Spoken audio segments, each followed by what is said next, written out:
Ya, Assalamualaikum warahmatullahi wabarakatuh. Jadi pada kesempatan kali ini kami akan mempresentasikan mengenai tugas OpenLCA. Sebelumnya izinkan kami memperkenalkan diri terlebih dahulu. Perkenalkan, nama saya Lana Zakarisya dengan akhiran NIM 096 dan bersama juga rekan saya. Perkenalkan, saya Nurul Fitrianisa dengan NIM 1222-10031. Saya Nurul Ainifus Ramadhani dengan NIM 167. Baik, jadi di sini kami akan mempresentasikan mengenai dari studi kasus, lalu dilanjut dengan tahap-tahap mengenai pengaplikasian OpenLCA. Di mana dari saya sendiri akan mempresentasikan mengenai case 1, lalu Nurul Aini case 2, dan Nurul Fitri Anissa case 3. Baik, dari studi kasusnya itu sendiri, bahwa produksi dan penggunaan botol plastik PET, terutama di botol air minum, terus meningkat dalam dekade terakhir. Produk botol air kemasan terus meningkat dan belum menunjukkan tanda-tanda penurunan. Botol PET diproduksi dari minyak mentah, menciptakan ketergantungan pada bahan bakar fosil di saat pasokan kita semakin menipis. Ketergantungan pada minyak bumi ini juga terjadi selama proses transportasi, karena banyak produk plastik, terutama yang dikonsumsi di benua berbeda dari tempat produksinya, memiliki jarak transportasi yang signifikan. Jarak transportasi yang panjang menghasilkan konsumsi energi tinggi dan pencemaran lingkungan yang besar. Untuk memahami dampak lingkungan dari produk, kita perlu mempelajari seluruh siklus hidupnya, mulai dari ekstraksi bahan baku hingga pengelolaan limbah. Penilaian siklus hidup LCA adalah teknik dasar yang digunakan secara internasional untuk tujuan ini, di mana LCA itu berusaha untuk mengukur semua elemen yang berasal dari produksi, penggunaan, hingga pembuangan produk. Dengan kata lain, LCA menyelidiki semua input dan output siklus hidup produk dari awal hingga akhir. Mungkin itu saja mengenai studi kasusnya. Lalu kita lanjut ke tahap pengoperasian LCA. Jadi dari tahap pertama yaitu adalah melakukan import database dahulu dengan cara klik kanan, lalu restore database, lalu memasukkan data database yang telah di-download dan klik open. Setelah terbuka, kita akan masuk, diklik, lalu kita akan membuat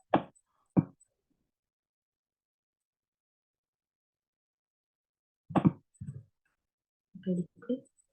Lalu kita akan membuat flows terlebih dahulu dengan cara klik kanan, lalu new flows, dan memasukkan dengan nama water bottle.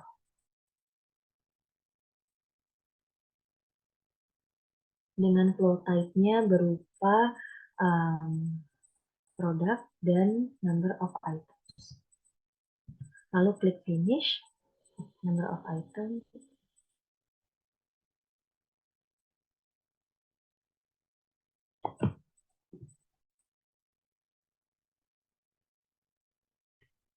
Oke, lalu selanjutnya kita akan membuat proses dengan klik kanan, lalu klik new process, kemudian klik kanan, lalu ditulis name-nya dengan key 1,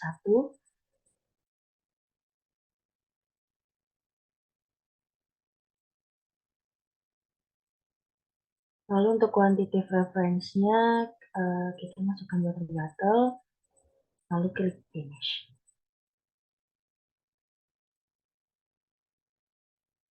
Oke, selanjutnya kita akan masuk ke dalam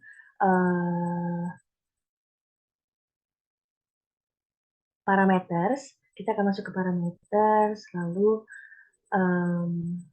di dalam parameter tersebut terdapat input parameters, di mana di situ terdapat mengenai value, mengenai nama-namanya juga, seperti itu.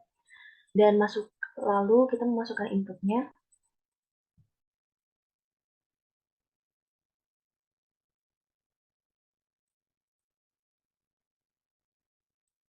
Oke.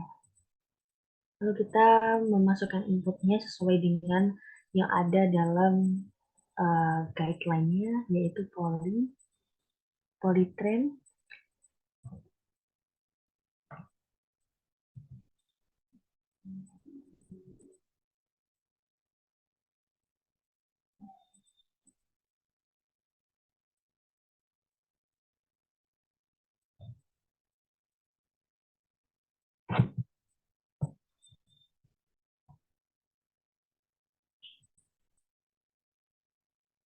Lalu klik Create Product System.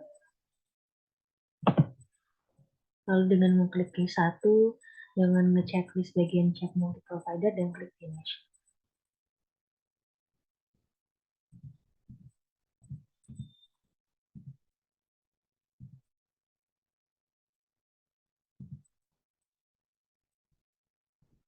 Lalu masuk ke dalam model graph. Nah, di situ terdapat input-input yang ada pada case 1, di mana dalam input-input tersebut juga ada beberapa impact dari bahan-bahan yang ada dalam case 1 itu sendiri. Kemudian, untuk melihat grafiknya,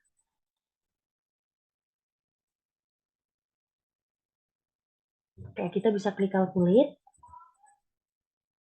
lalu bisa di checklist bagian input. Untuk allocation methodnya,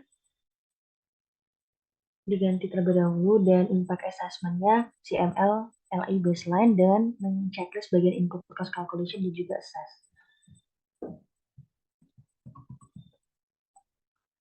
Setelah itu untuk aggregation-nya weight dan rounding-nya half up. Lalu klik finish.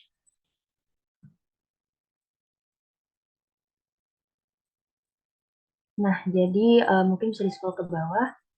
Dan ya, berikut adalah hasil dari grafik Q1. Di mana untuk yang paling tinggi itu berada di special height grid. Seperti itu. Baik, mungkin langsung dilanjut untuk ke case 2.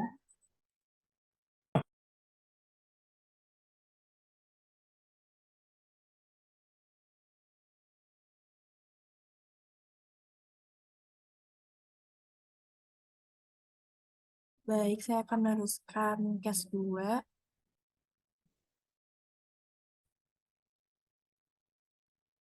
Baik, saya akan melanjutkan case 2. Yang mana di sini kita memilih langkah yang sama, yaitu parameter. Kemudian mengisi input parameter dengan mengklik plus di sebelah kanan atas dengan mengisi parameter pada paper, serta menyertakan nilainya yang tertera pada paper. Kemudian masuk ke item, maksudnya pilihan input. Di sini memasukkan input sesuai pada paper dengan mengklik plus kanan atas, kemudian mengklik nama flow pada paper. Seperti pada contoh, polyethylene, mengklik pada material produk, kemudian plastiknya, bahan, kemudian oke. Dan masuk ke sini, kemudian terus memilih setelah flow sudah diisi, memasukkan amount yang tertera pada parameter yang sudah kita buat sebelumnya. Kemudian lanjut ke menu General Information. Di sini kita langsung create product system dengan memilih case 2 sesuai sama case yang tadi. Kemudian mengklik cek multi provider, kemudian finish. Kita okekan saja.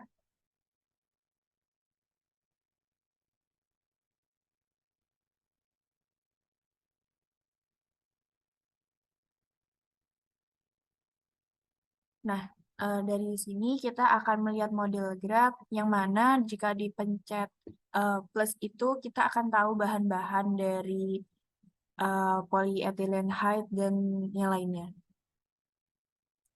Kemudian masuk ke general information lagi untuk mengkalkulasikan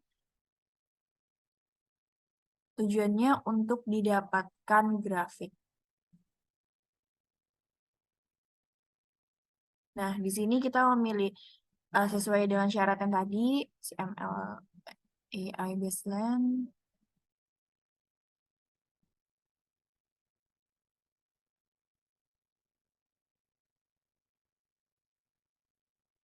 Nah, di sini terdapat grafik yang menampilkan case 2, yang mana di sini jika memilih impact kategori abiotic depletion, yang paling tinggi di sini adalah special height grade zinc. scroll ke bawah. Nah, di sini juga ada flow dari emission to water. Di sini paling tinggi adalah teknologi mix.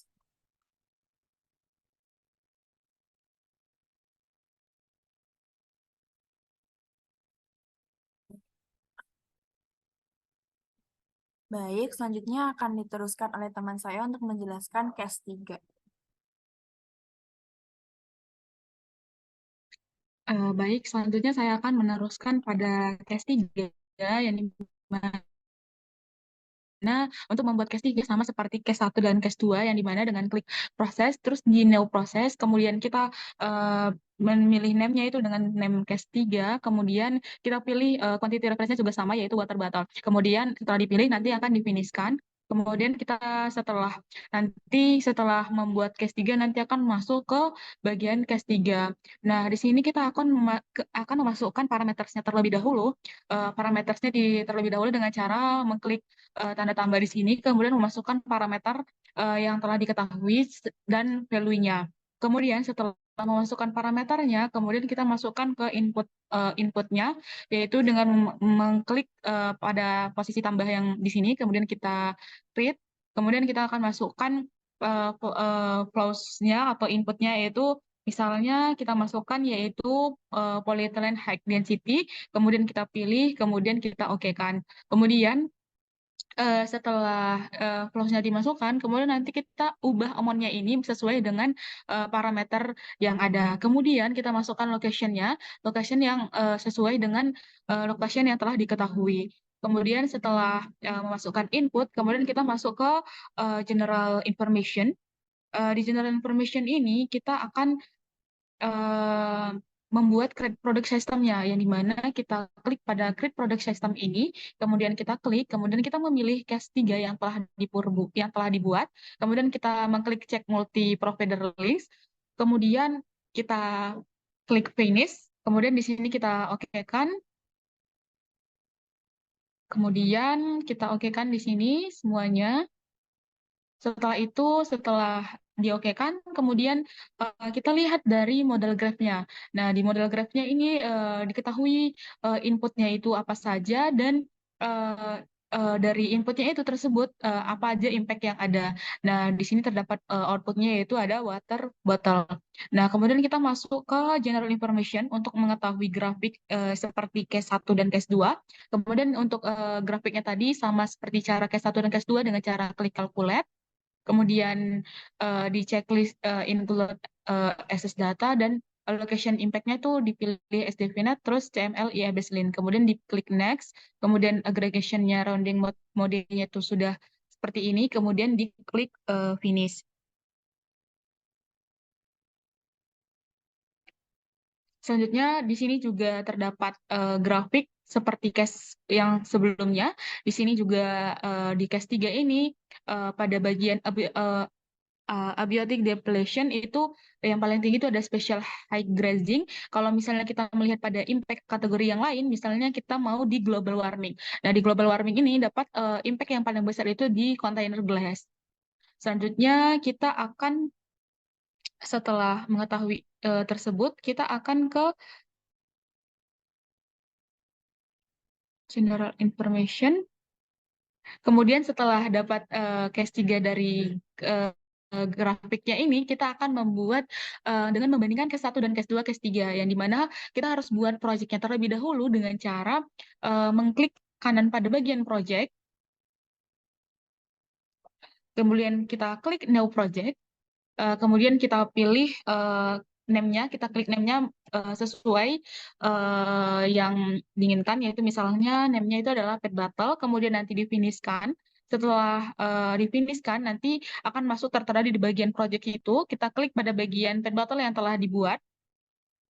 Nah, di bagian pet battle yang telah dibuat ini, kemudian kita pilih impact assessment-nya itu ada di bagian CML IA baseline. Kemudian untuk complete product system-nya, kita tambahin pada case 1, case 2, case 3 yang telah kita buat. Kita pilih case 1, case 2, dan case 3, kemudian kita okekan. Nanti pada complete product system-nya sudah masuk di case 1, case 2, dan case 3. Kemudian di bagian parametersnya, Di parametersnya kita masukkan dengan cara klik tanda plus dan terus kita buka di bagian semua case 1, case 2, case 3 untuk mengetahui apa saja parameters yang ada di bagian case 1 dan case 2 dan case 3. Terus kemudian kita kontrol A aja untuk memasukkan semua parametersnya, kemudian kita klik OK. Maka parameters dari case 1, case 2, dan case 3 sudah masuk. Kemudian setelah semua compact product system dan parameternya telah masuk, kita kemudian calculate. Dengan cara calculate,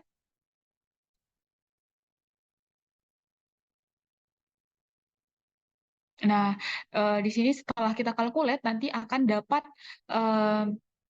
impact-impact yang ada pada setiap case 1, case 2, dan case 3, impact-nya yang ada. Terus kemudian kita klik report, kemudian di report ini nanti tertera penjelasan dari tentang case kita, project kita. Kemudian di sini ada projectnya itu ada case 1, case 2, dan case 3, terus ada impact kategorisnya. Impact kategoris dari yang kita telah buat itu ada di bagian abiotic depletion, abiotic ini tertera di sini impact-impactnya. Kemudian impact dari case 1, case 2, case 3, dan unit-unitnya. Kemudian tertera di sini variant compression-nya, yang dimana case 1, case 2, case 3 itu terlihat bahwa di sini grafik-grafiknya, kemudian di sini terdapat case 1, case 2, case 3, yang dimana di grafik ini itu membandingkan case 1, case 2, case 3 itu di bagian dari impact-impactnya itu dilihat yang paling besarnya di bagian mana. Baik, saya akan menyampaikan kesimpulan dari OpenLCA yang telah kami lakukan. Di sini kesimpulan ini menunjukkan bahwa konsumsi botol air PET ini terutama yang dihasilkan dan diangkut dari jarak yang jauh memiliki dampak lingkungan yang signifikan. Beberapa poin kunci ini dapat diambil kesimpulan, yaitu salah satunya adalah ketergantungan pada fosil, yang mana produksi botol PET ini berasal dari minyak mentah yang menyebabkan ketergantungan pada bahan bakar fosil ini semakin langka. Kemudian juga ada dampak transportasi yang panjang. Ini menyoroti bahwa transportasi botol air dari lokasi produksi ini jauh dari tempat konsumen menghasilkan konsumsi energi yang tinggi. Kemudian Kemudian juga dari OpenLCA ini diperlukan alternatif yang ramah lingkungan. Dengan pertumbuhan konsumsi botol air PET ini penting untuk mencari alternatif ramah lingkungan baik dalam bahan baku produksinya maupun pada metode distribusi yang lebih berkelanjutan. Dari kesimpulan tersebut, mendorong untuk lebih mempertimbangkan dampak lingkungan dalam keputusan produksi, distribusi, dan konsumsi, serta memotivasi pencarian solusi yang lebih berkelanjutan. Baik, sekian presentasi menampilkan OpenLCA dari kelompok kami. Sekian, terima kasih. Wassalamualaikum warahmatullahi wabarakatuh.